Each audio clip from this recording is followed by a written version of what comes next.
Okay, how to optimize a blog post for SEO.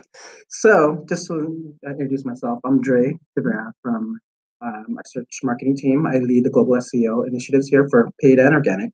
I'm going to show you how to optimize a blog post today. I gave this presentation to our content marketing team, and when we first met, I asked you to Google search marketing global lead.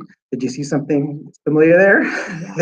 and so, and it was also a medium.com blog post, right? So, and that's how you're gonna initially set up your blog post for design. And so let's get started. So I'll talk about SEO 101, SEO for content writers, and some advanced techniques and strategies, and a little cheat sheet at the end that you can also refer back. I'll speak on the tool itself for the Bright Edge tool, and then we can meet right after this presentation to go over those tools. Yes, I'll share this. All right, SEO 101. So this is just pretty much a general definition from Wikipedia. You see this in every presentation, just in case everyone doesn't know about SEO, but you are pretty familiar with SEO. You know, it's organic listings, and in order to rank, there's certain factors that you have to pay attention to, right? So, but whether it's headlines or keywords and whatnot. So, search engine optimization, SEO, is a process affecting the visibility of a website or a web page in search engines' unpaid results. So, this is considered like natural search, organic search, or earned results. Currently, our traffic on our website is majority from SEO. Workday.com receives 54% desktop traffic from SEO, organic search results, and on mobile, 61.2%. And so, what's happening here? There's a changing landscape with how the search works nowadays. Google actually updates their algorithm 500 to 600 times a year. But if you take a look above the fold, it's all about paid real estate now. So you can take a look, like the first 3, 4 listings there are paid listings. So, and then the number one organic listing shows up there as well. So it's very important to optimize to be within that 1 to 2, 3 results in order to get that traffic. Being on the first page is great. We'll still get enough traffic, but being on the second page, it cuts the click-through rate on the second page is not that high. So we want to be on the first page, and we want to be within the top 1 to 5 results. Yeah. So there's 3 keys to high rankings. We have our content, which you guys will be writing, the structure of the blog, which in your case, medium.com is pretty optimized in itself. Out of the box, Medium is optimized, and distribution. Who will be sharing this? I mean, I encourage your team, the design team, to share on social media. That will get you backlinks. If you're writing within another blog, link back to it, and then we can go a little more on that. And just pretty much like distributing your content out there, so we get these more awareness, more click-through rates means higher rankings. SEO for content writers. So here, this is how we will break down our content creation with an SEO mindset. So we want to write for people first. The time of writing for robots, inserting keywords when it doesn't make sense is not the way to do it anymore. Google can identify this. It can be considered as blog spam. It's just too spammy. We want to keep things still readable for humans, and things will just flow, because it's not about keyword density anymore. It's about LSI, which is latent semantic and indexing keywords.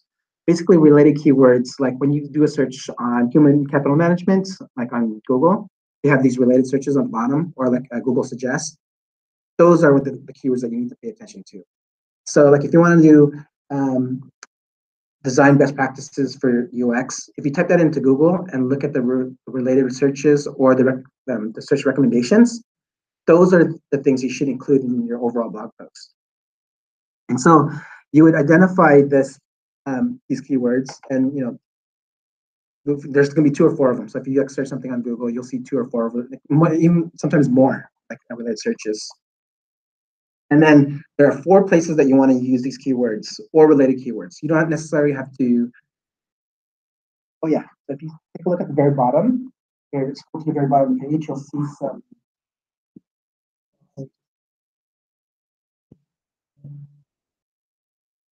There you go. That was right there.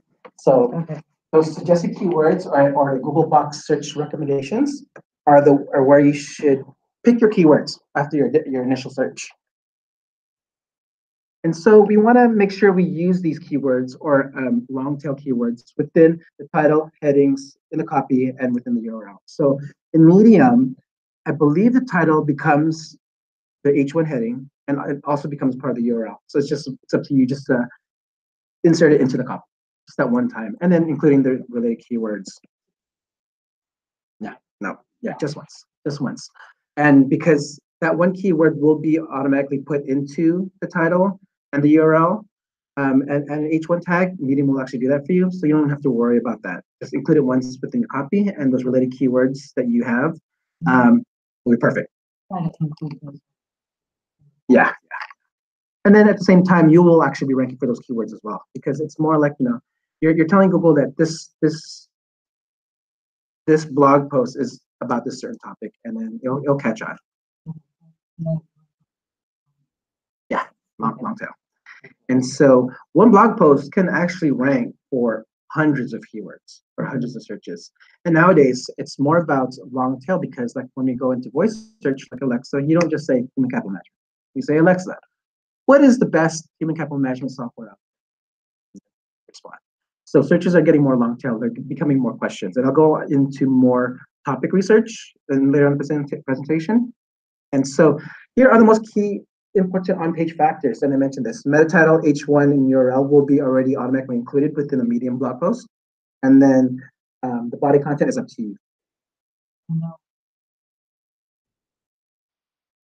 No tricks. Just I mean, with WordPress.com, or not necessarily WordPress.com, but say for a WordPress blog, you can actually fill in and redo these meta descriptions and meta titles. But if you're going to stick to Medium, it's going to actually automatically just do it yourself. Yeah. So first, the meta title. Going back to the search marketing global lead search that I asked you to look at, you can see this is the meta title. It's what shows up in Google search results. It contains my keyword, the search marketing global lead, and which it uses, it's something that we want to keep very minimal, like 60 characters at most. I mean, if not, you'll get the ... after it, and there's a strategy behind that too, because actually it would be for the meta descriptions. When it goes ... it's like, okay, you leave the searcher hanging a little bit, and so you kind of generate curiosity.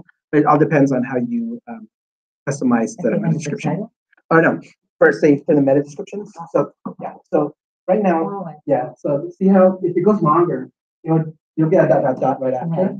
But so here you see a ... But again, going over the limit is sometimes a strategy, and it's meant to happen like that. But for the meta titles, it's about 60 characters, and then for meta descriptions, they allow up to 300 characters. They just extended it. On-page factor URL. Do you recommend going over? No. I don't recommend that. Okay. I don't. So the key thing is 60 characters for meta titles and less than 300 for meta descriptions. And again, this is will be kind of generated already for you in Medium, and it'll set that up. The other factor I mentioned was the URL. So the title of my URL was pretty much, the title of the post was search marketing global lead. And so Medium actually already took it and inserted it, and just kind of like, so there's no duplication on URLs. They added their own string of characters here to make it unique. But yeah, so that is another factor, and Medium already automatically does that for you. And then also, they're not using. No. So, and no, there's another part of my presentation too where I'll tell you, like, Google loves Google. And so if you want to use and actually add more juice to your SEO and links, use a Google shortener. And I've done a bunch of tests on this, and it does work. Yep. Yeah. And so I also mentioned like siloing content. So like when it comes to URLs, you can't really do this in Medium, I don't think, unless they allow you to create categories. so like if you categorize it, say if it's UX, user experience, or then just design, or motivation or inspiration, you want to keep that within the URL too, and then kind of like silo the content. So Google will know everything that runs through this URL will be about the main keyword or main topic. I'm not sure. So that part I don't know. It could be. So the H1. This is the H1 where Medium again takes the title of the post and just automatically generates an H1. In Medium, you can actually set up other H tags, which I'll go in later. But like an H2 and H3. This one right here is an H2. I also include my keyword in there. I mean, this is more like getting a little more advanced by adding these other headings. Yeah. So I would recommend, if you can break up your content in subheadings too, called H2s and H3s. It's all within the WYSIWYG of Medium. It'll say heading 1, heading 2, heading 3. It goes down to 6. The more you use, the better. It's just showing how well organized your blog post is, and Google loves that. Yep. No, yeah. This is the time to insert those related keywords. And so sometimes those related keywords, those called LSI, will help you, talk about other topics within the main topic. All right, the body contents. You can see where I actually linked into it. So again, this is kind of a little hack, a trick. Using italics and bolds will actually help the keyword. Even though it's not a major ranking factor, that little itty bitty, that little bit helps. So this is also another advanced technique where you use co-citations. This is looking out to Wikipedia pages, the SEO and SEM links. So if you know any high authority websites that you want to give credit to or link back to, it's always good to citate these listings within the 100 words of the keyword. So that's why I can make sure I keep. That's why I have this link later on here, because if I go a little further down, it would actually not even make a difference. But it's called co-citations.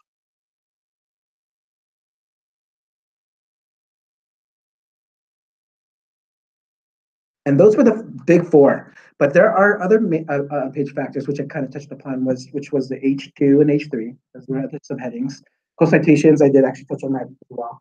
Alt image. People always forget about this. When you put the alt tags within images, it is a ranking factor, and it is from recent tests that I've done. I've included the keyword only in an image file and not even in the copy, and I saw it actually pick up.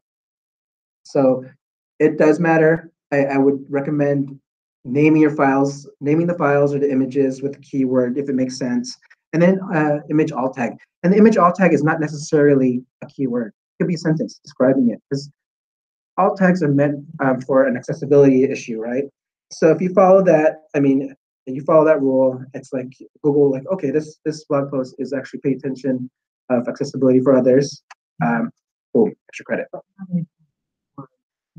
Oh, I would, if possible, I would. Yeah, possible, I would. Yeah, and then this is a little more advanced. It's called I'm not sure what Medium uses, but if you're coding your own HTML, some platforms will use bold, like it's the B HTML tag. It's like BB with there. If at all possible, if you can, use strong. It's same. Does the same thing, but it will emphasize to Google that this keyword means something.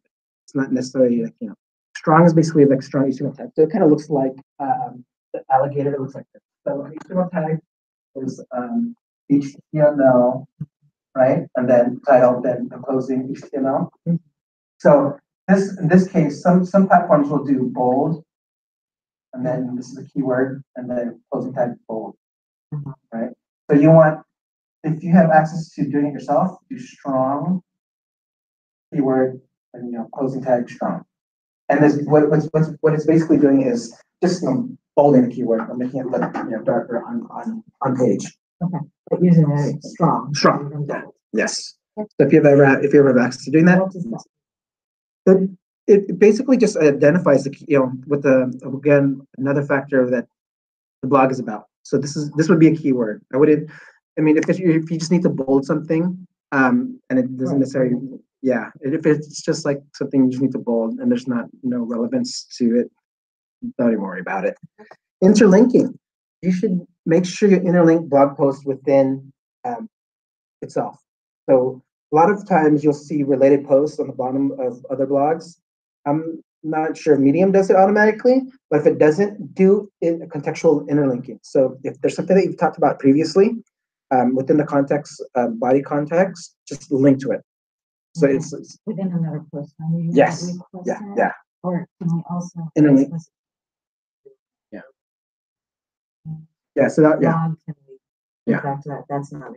No, that's not interlinking, but that's backlinking, and which we do a lot of interlinking within our own blog, and then we also actually create backlinks to our corp site from the blog. So there's. And is interlinking linking to other Medium posts that we have written, or is it within the same exact post? Oh no. Other posts that you've written. Yeah. So the post itself. Right. And then embeds. Google loves media-rich content. So if your blog post has a video attached to it, embed a YouTube video. If it's a location based and you want to show a map, embed a map. Anything that's embedding other types of media. I know even SlideShare. SlideShare, you can embed presentations. So making the post rich media will also help. Images count. I mean, that's yeah. So that's hopefully video presentations. I mean, images included, but hopefully if there's an image when you first start. Yes. Yes. If you can embed those.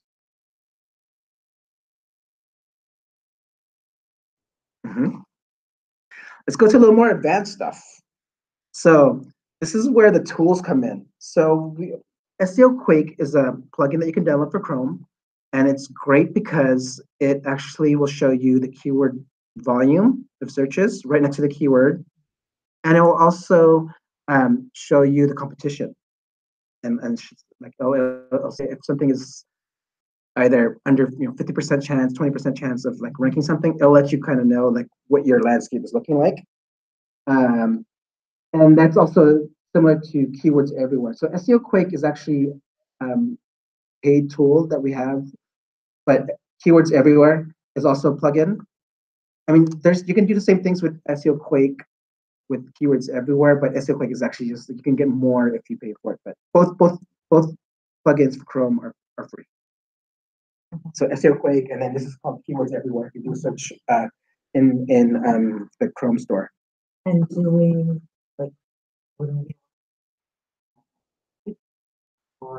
Oh yeah. No. So SEO Quake is it's one of our tools, which is only one license for us. Yeah, it's more of kind of I was given. They're based off of semrush.com. Okay. That's one of the tools. And if you have a login, you can actually connect it. Maybe you don't need a paid account. Maybe you just need a login, but I'm not too sure. But Keywords Everywhere, totally free. Same concept. And then BrightEdge. BrightEdge we'll talk about a little more after the presentation. But BrightEdge is an enterprise SEO tool that does all this.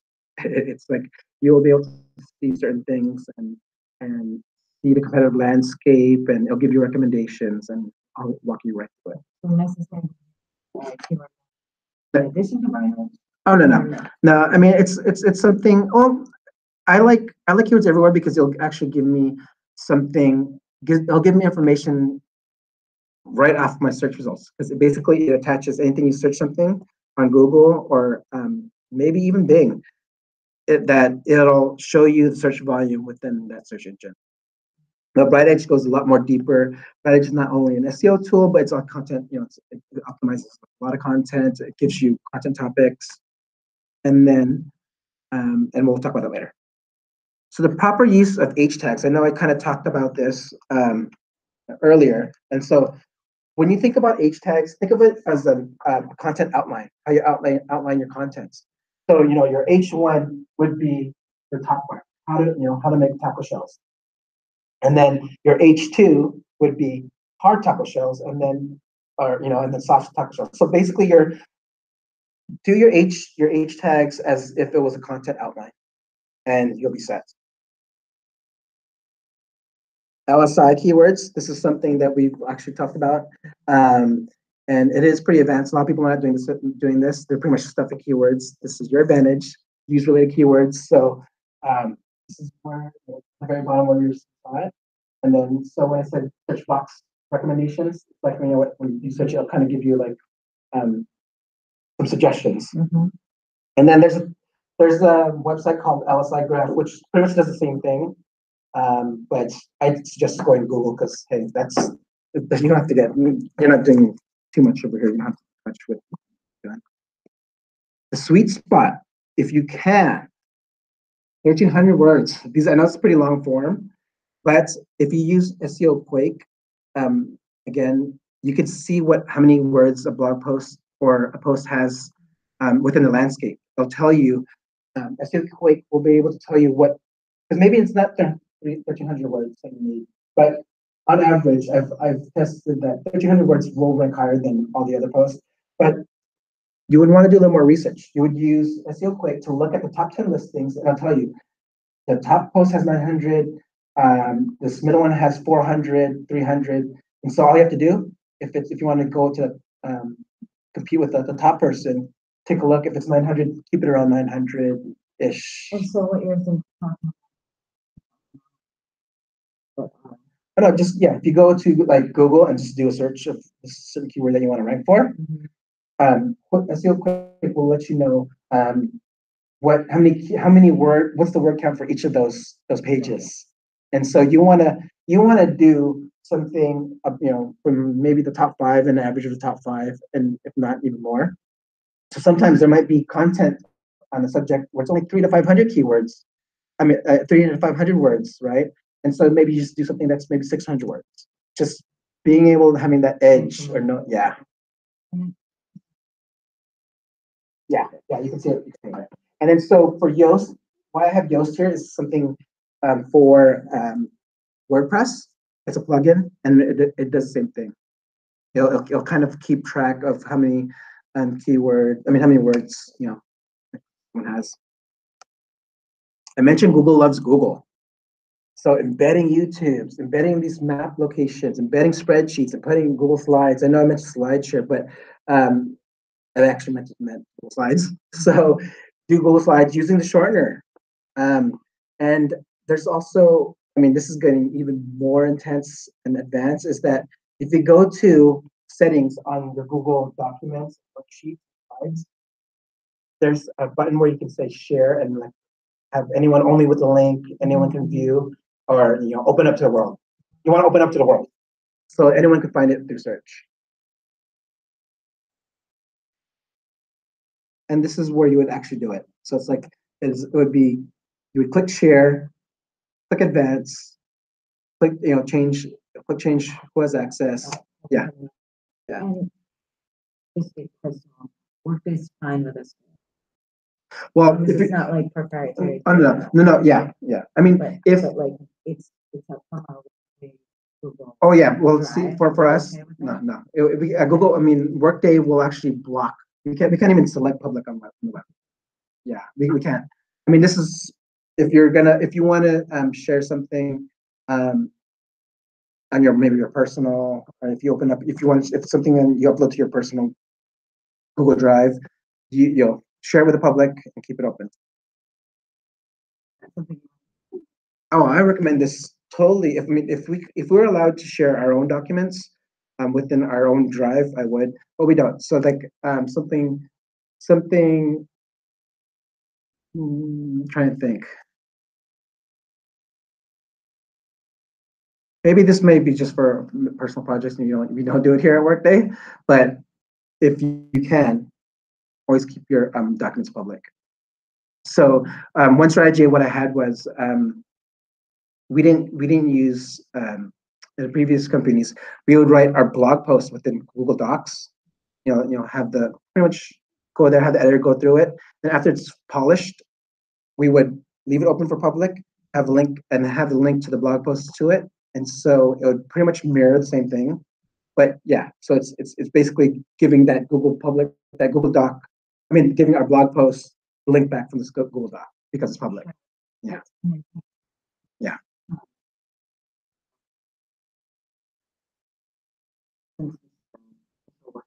Mm-hmm. Yeah, I probably wouldn't. Depending on what we're trying to share, right? Because you can actually take a copy, your draft, your proof draft can be on your own personal, and it's like you looking back to the Medium blog. Well, you're actually giving juice to that Medium blog. So you can. There's ways to even like a lot of people will take advantage of this. They would use it on like a bunch of their own personal accounts and just create same post and pretty much say, oh, source from, then post the original blog. And so it's like, yeah, you're kind of like this one now. If you go that far, you're just starting to gain the system. I don't recommend it. I say just one time, one place. Yeah.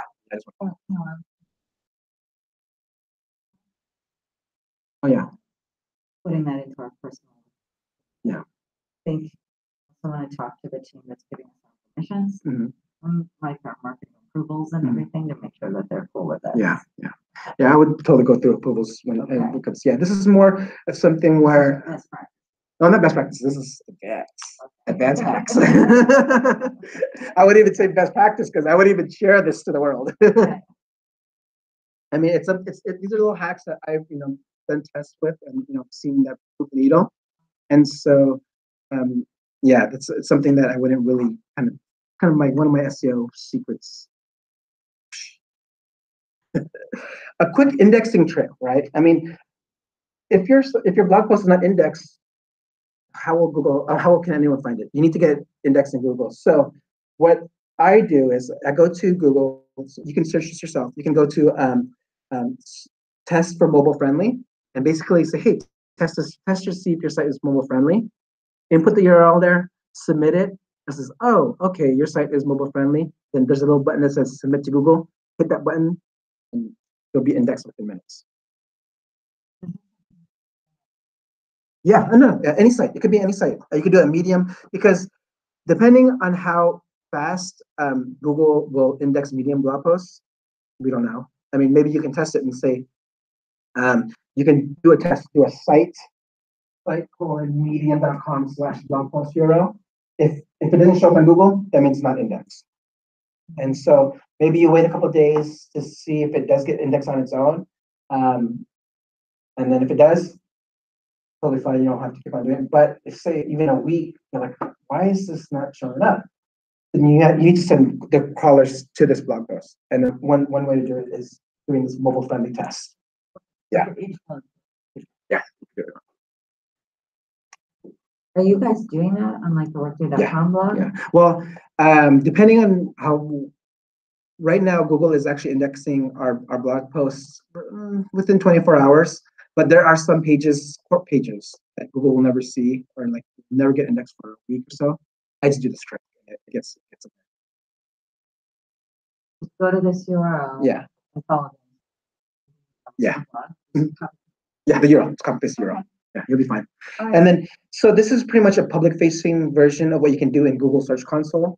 Have you heard of Google Search Console? It's like pretty much google.com/webmasters. Basically, you can submit your sites and have Google kind of like track keywords and whatnot. It's kind of free for them, but I'm not sure if you can do Medium on it.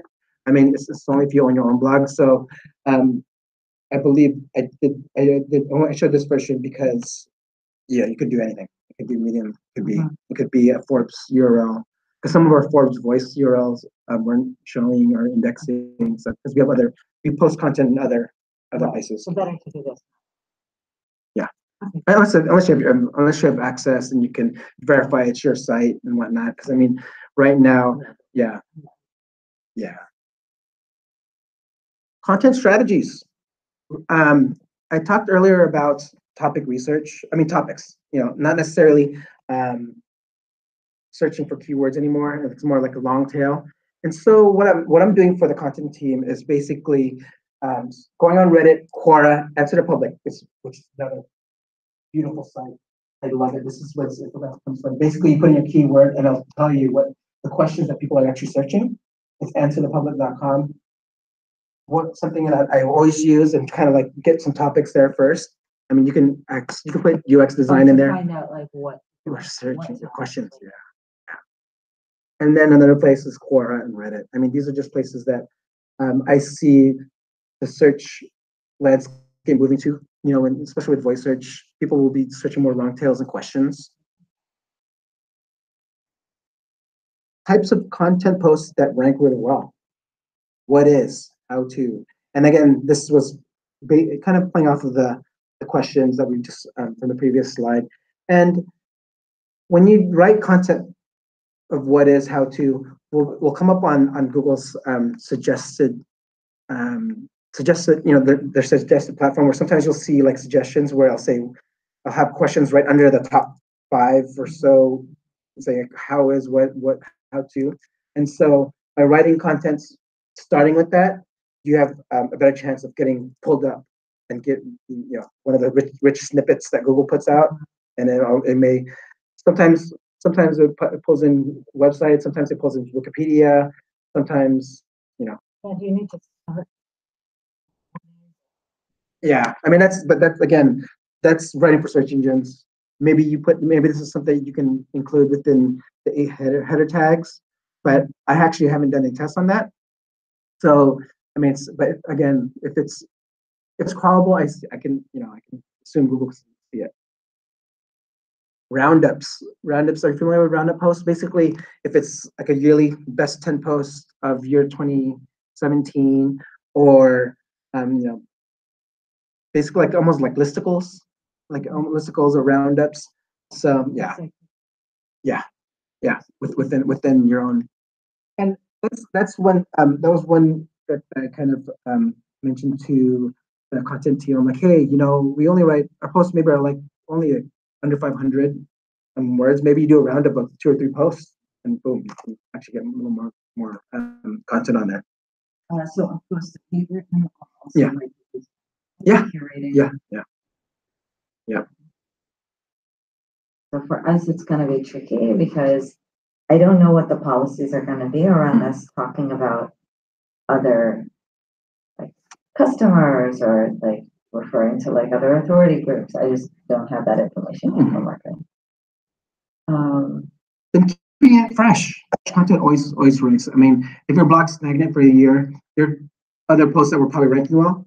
No. Yeah, they'll come down. So as long as it's updated once a month, at least if Google knows that this property is being updated, they're good. So you can check backlinks within Bright Edge, and you can check. They update it once. They update their calling once a month, so you can see and view. But again, when you shouldn't pay too much. I always tell others, like, don't pay too much on backlinks. I mean, if you push the content, then if you share it, they will come. Oh, scanning. Oh no, yes, it does. And that's something you should constantly pay attention to. I mean, yeah, I mean, we have tools. That's what Google Search Console will do for us. It'll show you 404's broken links, and then we would submit it to our dev team to correct these, or 301 redirect them. I mean, with Medium posts, I would think, I don't know if you would want to keep track of things you're looking at, but yeah, making sure these broken links are clean and they're not there. Yeah. And then that leads me to like one exactly like posts on our website. Mm-hmm. So how would we know if those are maybe being archived, or you know what I mean? Yeah. How much do you guys yeah. that stuff? Yeah, I do scans monthly. So I'll scan our site and make sure and see what we're linking, because there's some reports that would usually come down because we only have license to have them up for a year or so, and we've linked them through different blogs, right? And so what I would have to do if they come down, I would have to do a quick scan to see, yeah, and then go in. We're not. It's just a tool that we use to scan on site. Yeah. Maybe I think I'm going to want to develop maybe a system with you where if we link back to stuff on workday.com, I can somehow be on your list if you're like, I'm pulling this down.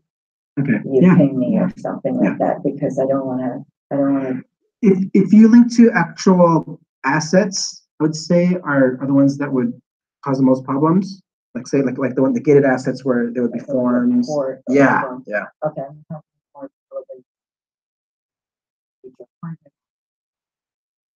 Oh yeah, totally fine. And those stay. Yeah. Those are evergreen. We do not delete any of our posts. We don't change the URLs because that can cause that problem. So once the URL goes out, that's the URL. Yeah. If we do, we implement 301s, 301 redirect. So if they went to that URL, it would go to the right way. Yeah. So we do that on our end. And then may have some more. Oh yeah, of course. Yeah. And then the SEO cheat sheet. This is at the very end, kind of a sum of all the things to get your blog post. You can just look at this anytime. And that is pretty much it for my content. Thank you. Stop sharing here. And then now let me get you on to